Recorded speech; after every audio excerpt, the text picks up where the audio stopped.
All right, and here is our second example on hypothesis testing using StatCrunch, this time with listed data.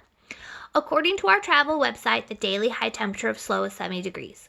In a random sample of 30 daily high temperatures we have listed, so it would be given in the problem, there'd be 30 temperatures here, okay? Is there sufficient evidence to show the mean has increased? Okay, so what this means is that when we have listed data, we're going to have to list it in a column in StatCrunch. Okay, now, as far as our null and alternate hypothesis is, whether your data is listed or summarized, it doesn't matter at all.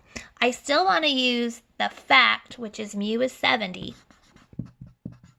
and I still want to use whatever language they want me to use as far as increase, decrease, or does not equal to, or has changed. So for this problem, it's increased. So we're going to have mu is greater than 70. All right, as we saw in the last video, we're still going to have our measuring stick of 0.05, but I do need to go use StatCrunch to find my t-statistic, and that t-statistic gives me a p-value.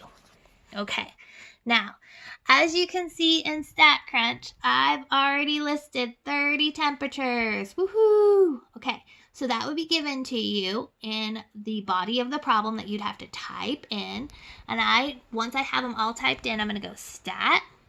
I'm going to go t-stats, one sample, and this time with data. And once I do that, what happens is that I need to go ahead and highlight the column where it's at. Okay, now, don't just hit compute. I need to go down here. Sorry for the wacky video, but what I need to do is I need to change my hypothesis test so it matches. So remember, ours said 70, so I need to change this to 70.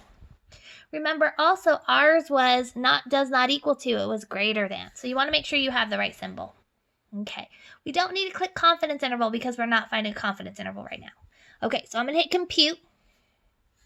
And as I zoom in there, you can see our t-stat is 2.84 and a p-value of 0.0041.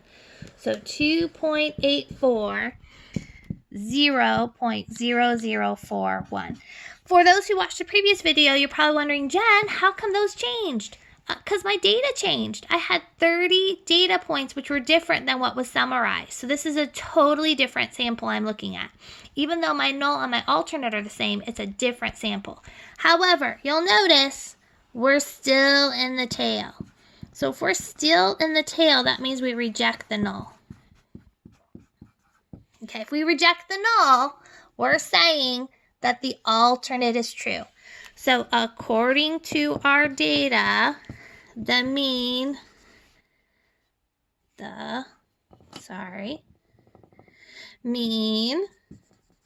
has increased